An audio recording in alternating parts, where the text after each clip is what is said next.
Greetings, everyone, Muslim, non-Muslim, ex-Muslim, and everyone in between. There's this interesting video that I received yesterday. It's entitled, "What Should I Do If My Husband Is Not Muslim?" It was posted by IslaminSpanish's TV. And they have a Q&A video section that's answered by Issa Parada. I met him back in '98 at the QSS conference in Arlington, Texas, a little bit before he went to Medina. He ended up finishing a bachelor's there. I'm not sure in what kuliya, what college. But they're talking about a huge problem that I've seen in Islam, and not just in Islam, I think overall, religion and even the non-religious, this idea of only marrying people who have the same belief system as you. And for me, I wouldn't mind marrying a Muslim woman, even if she wore a hijab, just as long as she understood that I don't believe anymore. And, I think that we could, work things out. And that's because I've just seen so many people work through that. I know of a Muslim woman who's been with a Christian guy for almost 8 years. And it works out, even though it's right now, it's a taboo, but it's something that I've always seen happening.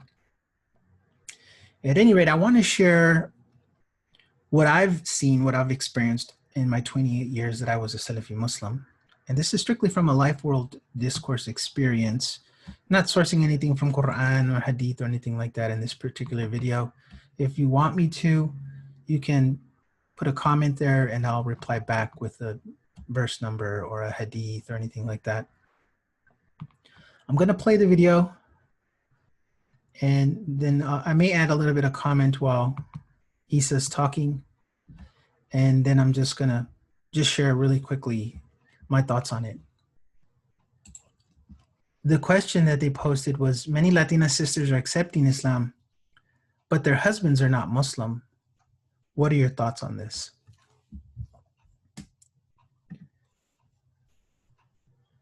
So this is not something that is new from Muslims accepting Islam from the time of the Prophet ﷺ and all the way up to our day and age. As you mentioned, not only Latinas, there's just a lot of sisters, women becoming Muslim, and there are some of them who are already married. Now, before getting into this point, just wanted to mention this is something that we've seen in the community, where the moment that a sister here in this specific case accepts Islam and people start asking questions, and there are times where there might be someone in the community who's like, "Oh, you're married," and it's like, "Yeah, he's not Muslim yet," and then the judgment starts to come down. "Oh, you can't be with him, you can't be around him." So she just accepted Islam. She barely knows how to say the Shahada. She probably knows very little or anything about prayer. If she barely knows about Islam, why is she converting? She just knows that her fitra, her natural disposition to worship Allah, it inclined to the message of Islam. Fitra is not something you can prove exists, though. That's not a good answer. Which, of course, is Allah guiding her to it. And all of a sudden, we're trying to put upon this new sister all these rules and regulations. It's important that us as a community are able to be there for them, to slowly assist them in this process. That's not the first thing that we want to throw upon a person accepting Islam. That's already an issue. And the process he's talking about is understanding the awamir and the nawahi, the prohibitions, the commands and the prohibitions in Islam, which there's a lot of overwhelming. Now, we don't hold back or we don't shy away if they ask a question out of curiosity, trying to get some kind of clarity. Some people do know some of these details, but again, there are times where they don't know, and then what happens? So we've done this before, alhamdulillah, where there have been sisters who have accepted Islam and they've been married we're talking about people who've been married, let's say 10, even 5 years, 5, 10 years, and even more than that. It shouldn't even matter if they're married just for 1 year. The problem that religion is coming in the way of the marriage is already problematic. 25 years. them coming in and it's like, okay, separate from family automatically. And they're like, wait a minute, what just happened?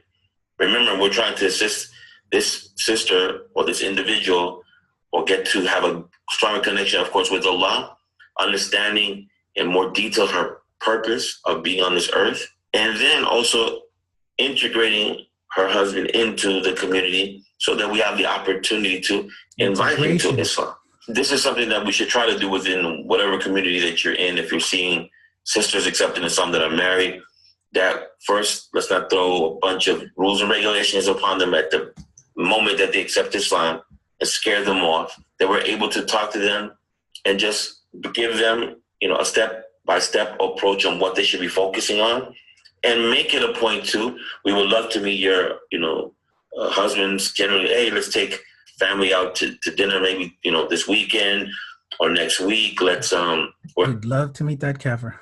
Having a family, a community gathering of some sort. Bring him along, and we'll get to meet people, and then kind of see from there where his mindset is. What he's seeing his wife of 5, 10, 15, 25 years become Muslim, and it's like, is he shocked? Is he apprehensive? Is he curious? Maybe he's ready to accept Islam. So we see different cases, and I'll end with this. Once we have an idea of where this person is, where wanting or not wanting to understand Islam more or get closer to it, this is where we will ask people of knowledge and experience from the brothers and sisters in our community to do our best, inshallah, be able to guide the process in a way where, okay, that's when the sister starts to be explained a little bit more detail about what challenges may lie ahead as she continues to grow as a Muslim. And there's going to be a lot of challenges, a lot. If he's someone who's just not really trying to get close to it, how to navigate that. And we've seen these challenges, and alhamdulillah, we've been able to push through, and some families have connected, some chose to move apart, and it was in a generally healthy way.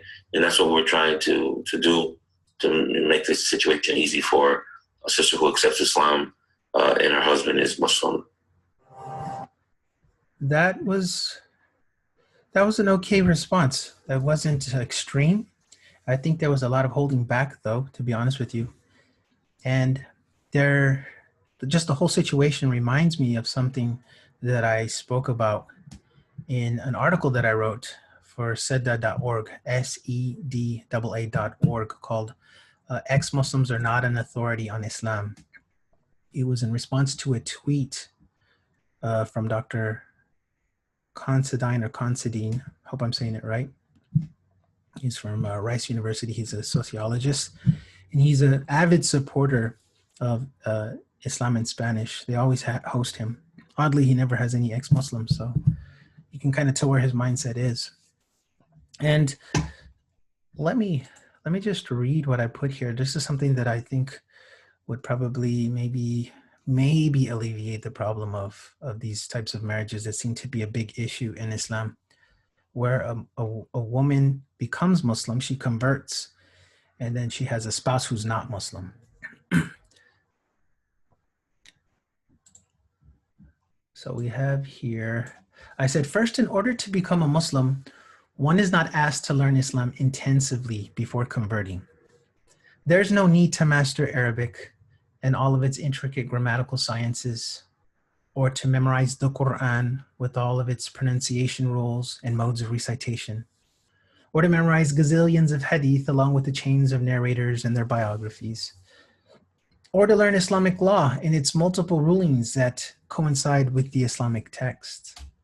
In fact, a non-Muslim is usually rushed into saying the Shahada, La ilaha illallah, Muhammad Rasulullah, the Islamic testament of faith, and told to worry about everything else later, understanding Islam included.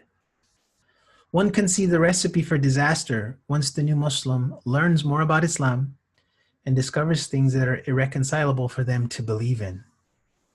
Imagine if Islam were like Judaism or Catholicism, where one has to take arduous classes before conversion to ensure that the interested individual really wants to convert to the religion.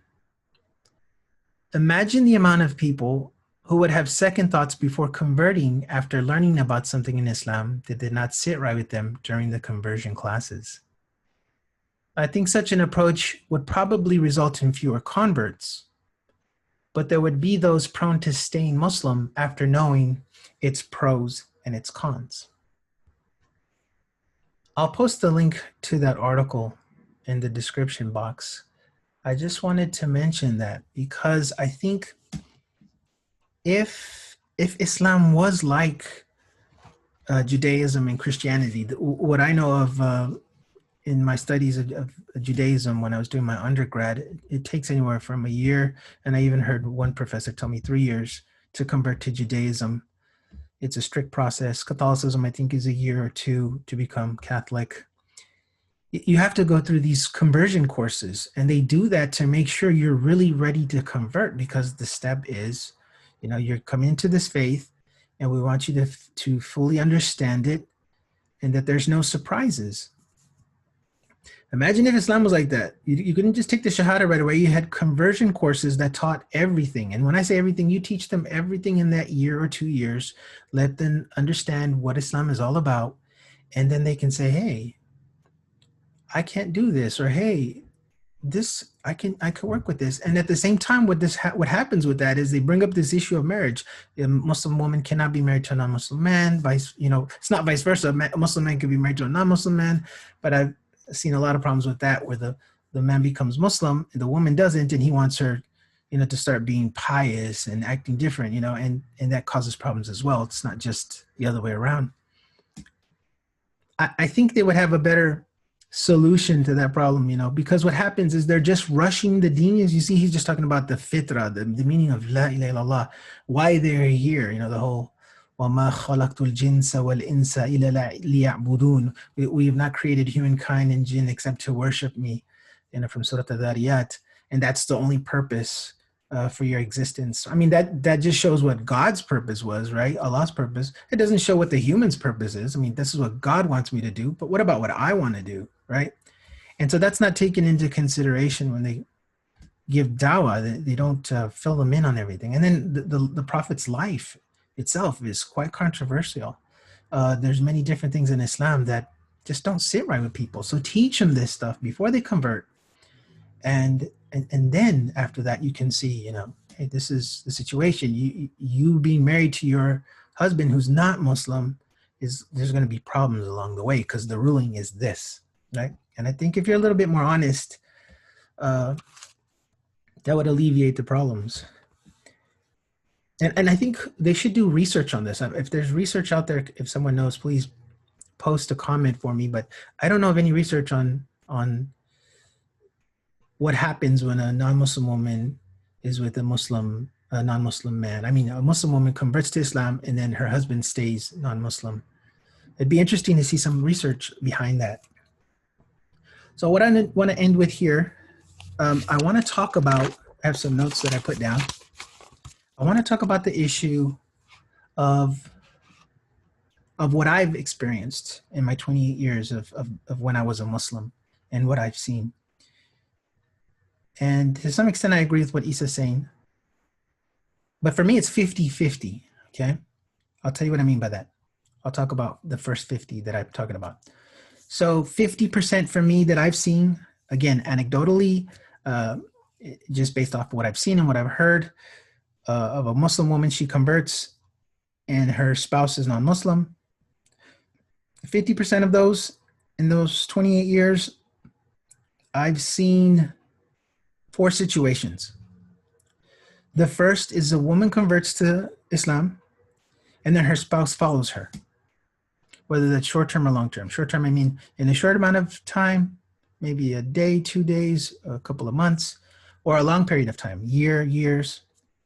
And then they are both Muslim and they have a long, happy marriage. I've seen some of those cases happen, right? That's common. I mean, there's happy in every religion, right? And in every non-religion. There's atheists with happy marriages, Jews with happy marriages, right?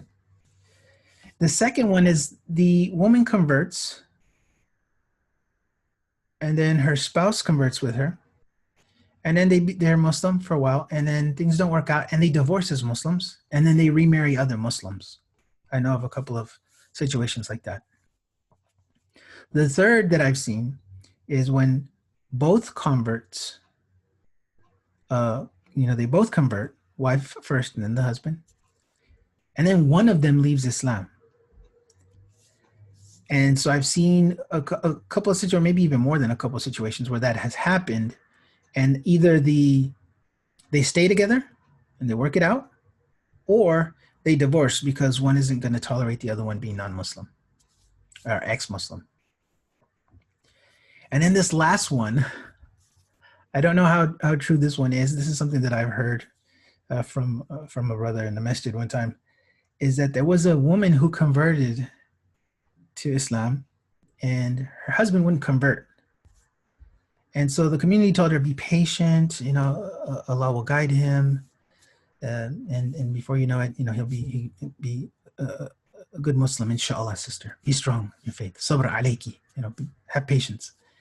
And she did, from what I understand from the brother who told me this, she was patient for a year or two. And at the same time, she was getting more religious. So she was wearing, he had hijab. She started wearing niqab and the abaya and things. And he came around. He accepted Islam. He took his shahada and started doing, the lihya and the thob and the kufi and everything. And then he took a second wife.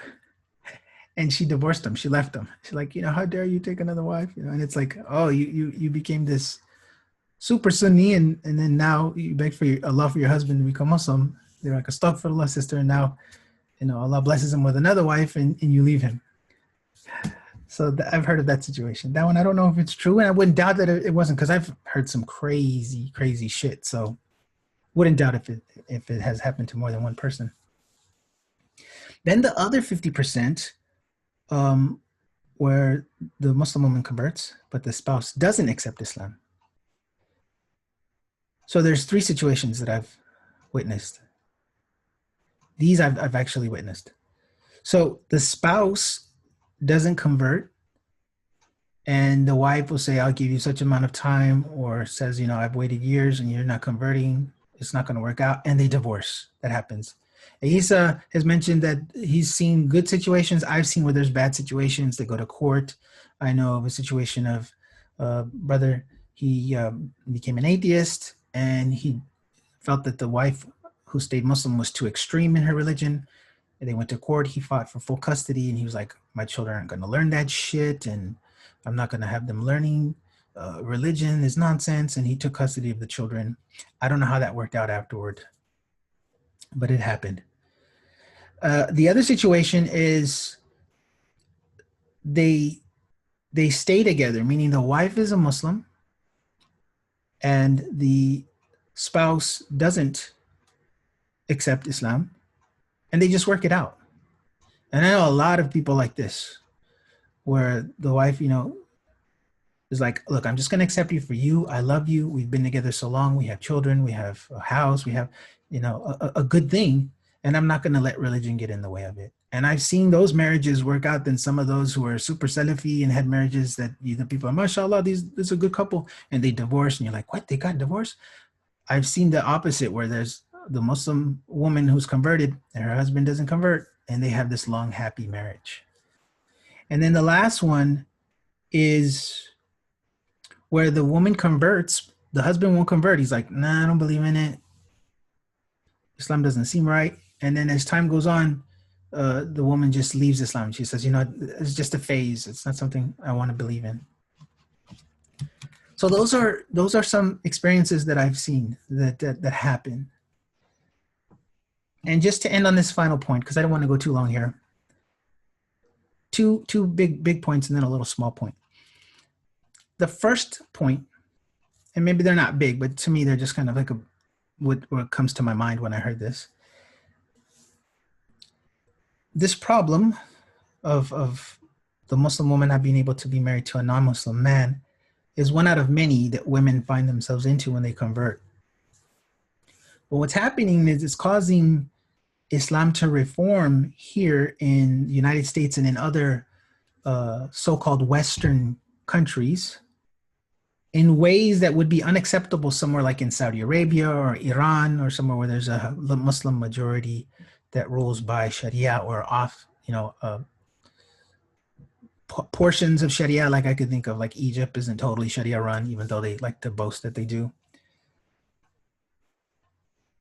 And then the second big point that comes to me is that the ultra religious Muslims, they're facing a growing amount of problems where they have to reform here in the so-called West.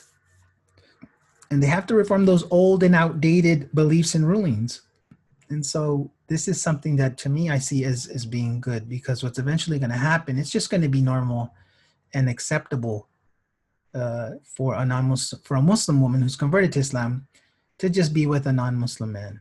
It's going to get to that eventually, maybe not right away, but I mean, and it has been happening. I've seen it happening in my 28 years when I was Muslim, but it's increasing more and more. And that's because for me, relationships and love are bigger than religious beliefs. It's just the way it is. And then just one final small point that I'll end with here. For me, this shows that a divine being wasn't speaking to the prophet, because an all-knowing God would have sent down a solution for the prophet's followers to alleviate them of this problem that comes with, just the final solution being divorce just seems odd. Especially with people who've been together for years, even if they're not, though, the fact that they're in love is enough. So that's just my thoughts on the video. I'll be posting up some content a little bit more. I am still in the process of moving, but maybe be 2 or 3 weeks. But by August, hopefully, I'll have some more content steadily, maybe weekly, maybe bi-weekly. We'll play it by ear and see how it goes. So until then, everyone, until the next video, please stay gold.